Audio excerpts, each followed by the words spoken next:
Hey, Jerry Lauzon et bienvenue à Nomadisme expérimental.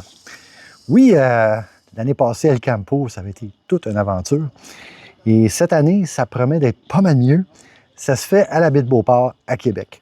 Et oui, je serai présent. Alors, ceux qui y vont, vous allez pouvoir me croiser, jaser, poser des questions, toutes les quêtes. Fait que ça va me faire plaisir, gênez-vous surtout pas. Présentement, je suis au parc de la rivière Gentilly. Pas de signal, mais pas en tout. Et donc, c'est une pause d'Internet, Facebook, YouTube, toute la patente. Puis, comment que je passe le temps? J'ai amené mes bébelles et je fais de la lecture. J'en profite aussi parce que j'ai une coupe de bouquins. Je n'ai pas de temps que ça dans la vanne. En général, quand je finis avec un bouquin, je vais le mettre dans une boîte là, où les gens peuvent ramasser des livres gratuitement. Puis souvent même, j'en ramasse là. Mais ça, c'était un cadeau. Frankenstein de Mary Shelley, écrit au 19e siècle. C'est la grand-mère de la science-fiction. Si vous avez vu les films de Frankenstein, ça n'a rien à voir. Vraiment, allez lire l'histoire originale. Je ne l'ai pas fini encore, je suis comme le 3/4 de fait. Et c'est fascinant parce que c'est écrit dans un certain style avec le langage de l'époque. Alors, en tout cas, moi, je trouve ça fascinant. Si jamais vous êtes curieux, gênez-vous pas. Pourquoi je suis ici? Une fois par année, l'Association Van Life Québec fait une rencontre du CA en présentiel. Parce qu'en général, on est un peu partout au Québec et parfois même ailleurs sur le continent. Et on fait nos conférences, nos assemblées du CA en télé virtuelle, si vous voulez. Mais depuis l'année dernière, une fois par année, on s'organise pour le faire en présentiel. L'an dernier, c'était justement à Beauport, la baie de Beauport. Cette année, on le fait ici au parc de la rivière Gentilly, qui est un membre corpo de l'association. Et non, on n'a pas fait ça au Château Frontenac. On est pas mal plus proche de nos scènes que ça. Puis, anyways, ça fait partie du lifestyle. Fait qu'on s'est rencontrés ici.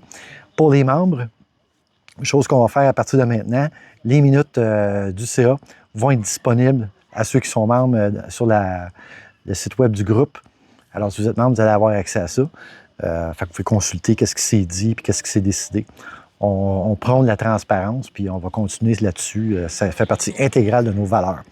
Alors, on avance là-dedans. À part de ça, comment je passe mon temps? Parce que oui, on a fait le CA, c'était un bon 2 heures, 2 heures et demie de notre temps. Mais après ça, on fait quoi? Oui, la lecture. J'ai amené quelques DVD, parce que oui, je marche encore avec des DVD. Je vais peut-être écouter un film à soir. Puis, il y a des sentiers partout ici au parc de la rivière Gentilly. C'est pas mal le fun. Fait que j'en profite avec mon petit crawler pour aller bisouner là-dedans. Oui, le gars a 60 ans puis il joue encore avec des bébelles. Mais il faut rester jeune dans le cœur, même si le corps ne suit pas. J'adore ça. Je voulais aussi... on va parler des débordements, mais pas juste... On va finir sur une note positive.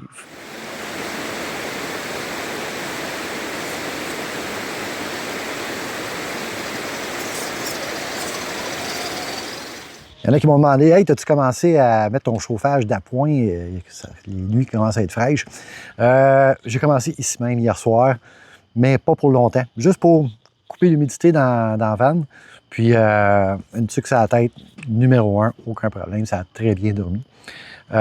Oui, débordement. Il y en a eu cette année. Pourquoi? Parce que il y a plusieurs gens qui n'ont pas été aux États-Unis, qui ont décidé de visiter à l'intérieur du Québec. Et vous avez été plein à m'envoyer des photos. D'ailleurs, en voici quelques-unes. Écoutez, il va toujours en avoir. Ça, c'est immanquable. Veux pas. Il y a du monde qui n'ont pas d'allure ou il y a des gens qui sont mal informés, qui pensent que qu'est-ce qu'ils font, c'est correct. Tu sais, les gens ne sont pas tous mal intentionnés. Puis ils ne sont pas tous égoïstes. Il faut s'enlever ça de la tête. Alors, l'association, d'ailleurs, prône les bonnes pratiques en tourisme autonome. Et on va continuer à le faire, on va promouvoir ça. Et aussi, on partage avec les municipalités, on a fait un guide pour eux autres sur comment mieux encadrer l'activité. Puis une des choses, c'est d'afficher les règles de bonne conduite sur le site même. Que ce soit appuyé par un règlement ou non. En général, si c'est appuyé par un règlement, ça aide beaucoup. Et d'ailleurs, c'est toujours disponible. Si vous êtes municipalité, vous demandez, hey, c'est quoi ça? juste contacter l'association, vous faire parvenir le document avec grand plaisir. Des exemples de ça, Val-des-Sources. Val-des-Sources, là, c'est vraiment ça coche leur affaire. Oui, OK, c'est en avant de la mine. J'ai déjà été à Val-des-Sources, d'ailleurs, si vous voulez du petit lait. C'est un fromage bien spécial qui se prépare une fois par jour, en fin de journée, puis il n'en reste pas tout le temps. Puis si vous voulez manger une poutine avec du vrai fromage en grains frais, tu sais, qui fait encore squick-squick quand tu le manges, là, ben, ils en font dans ce coin-là, puis ça accroche. Alors, il y a plein de places pour manger de la poutine autour de Val-des-Sources et à Val-des-Sources même.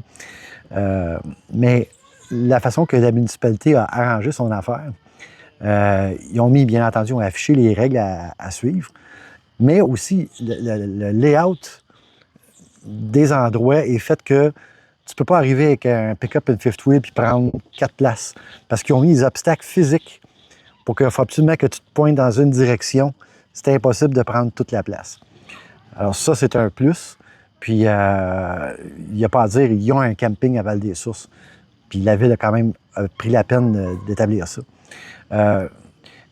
Une des approches, j'ai déjà été, pas en tant que van lifer, mais avant ça. Et si vous voulez savoir que ça a l'air de vos yeux vus, 2 km, c'est la grosseur du trou. Fait que ça te donne une idée. Mais il y a d'autres places aussi, je pense qu'à Alma a fait la même affaire. Elle a clairement affiché l'endroit puis quoi qu'il faut faire. Fait que ça, c'est du positif. Il n'y a pas juste ces 2 places-là, il y en a d'autres.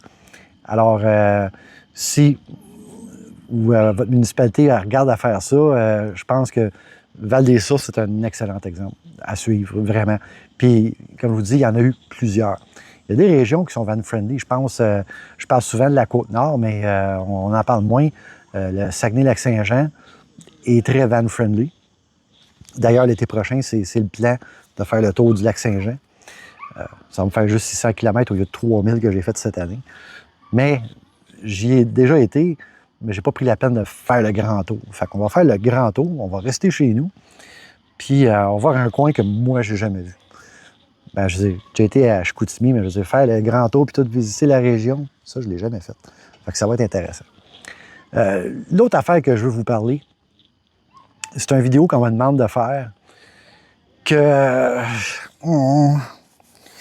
je veux pas le faire. Je vais pas faire une vidéo juste là-dessus.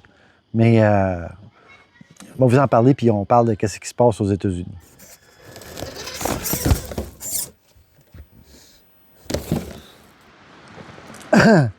Bon, qu'est-ce qui se passe aux États-Unis?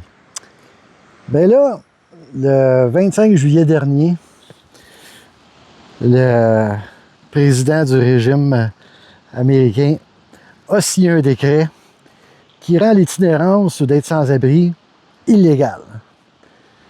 Parce que, selon lui, toute personne qui est sans-abri est soit droguée ou a un problème de santé mentale, ou les deux. Donc, il n'y a personne d'autre qui est sans-abri. Et pour mettre de l'emphase pour faire avancer les choses, si les municipalités, les gouvernements d'État mettent en place la politique, ben il y a plein d'argent fédéral qui va venir avec ça.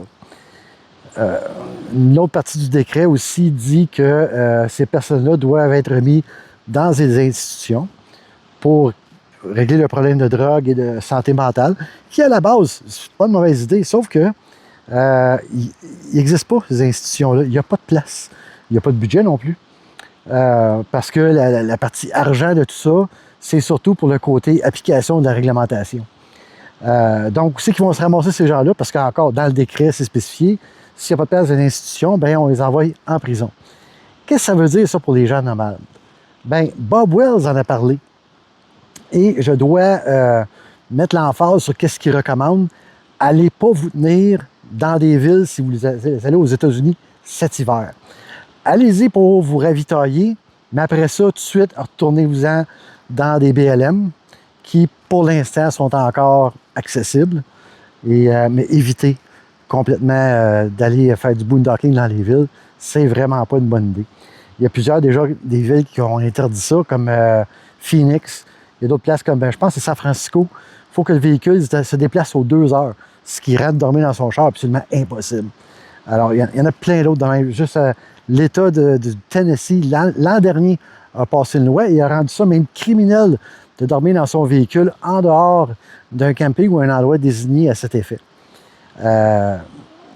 Parce qu'aux États-Unis, tout est criminel. Tu sais, ici, là, uriner en public, c'est un ticket de 75 pièces, fais plus ça, puis that's it, that's all. Aux États-Unis, c'est un crime. C'est un crime mineur, mais c'est quand même, ça te donne un dossier criminel. L'autre affaire à savoir, gardez avec vous en tout temps vos documents. Tu sais, ton passeport ou je pense qu'il y a un document qu'il faut remplir si tu es aux États-Unis plus que 30 jours.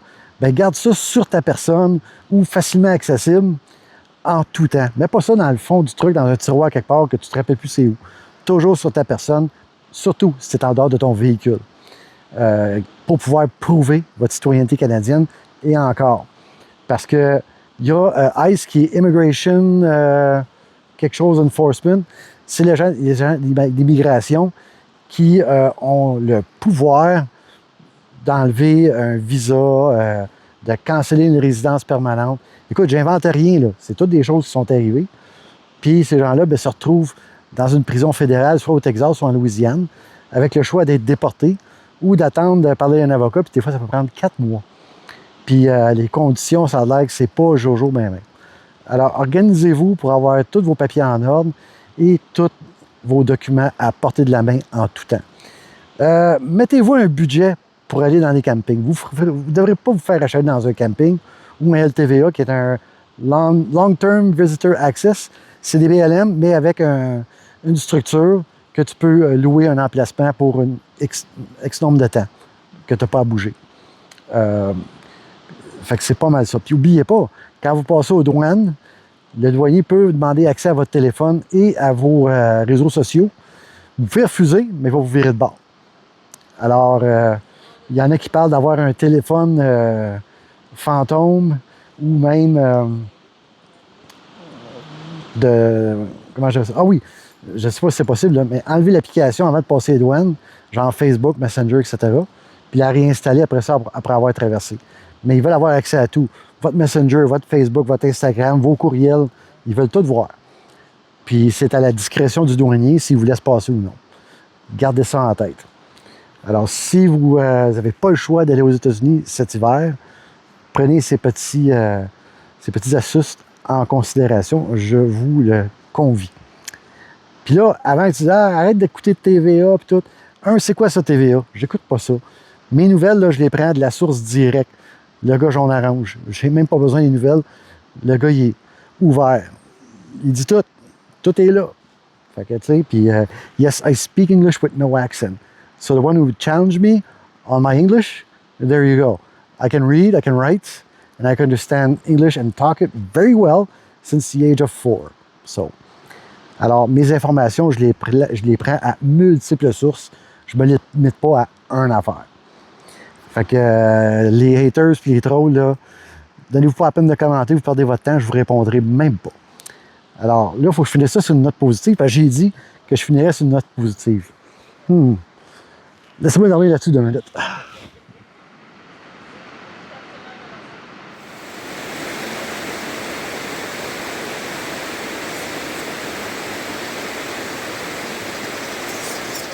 Bon, note positive, plutôt un sujet différent. On va terminer sur une autre note. On va poser la question cette semaine. Hey, pendant combien de temps tu vas faire ça, vivre dans ta vanne à temps plein, même en hiver au Québec? Ben honnêtement, pour l'instant, tout fait mon bonheur. J'ai pas l'intention de changer ça. Je vois même pas loin dans l'avenir. Oui, je viens d'avoir 60 ans, la santé me le permet encore, je suis en top shape, bien chanceux. Puis j'aime toujours ça. Je le fais pas par nécessité. Je le fais parce que je suis bien là-dedans. Puis j'ai l'intention que ça se poursuive aussi longtemps que je peux. Alors sur ce, j'espère que ça vous a informé quelque peu.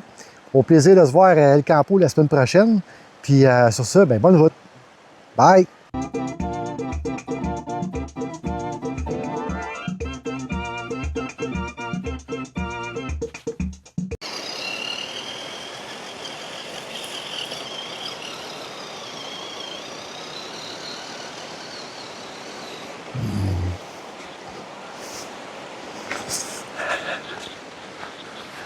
Fallait que je le fasse. Wow! Ah! Non!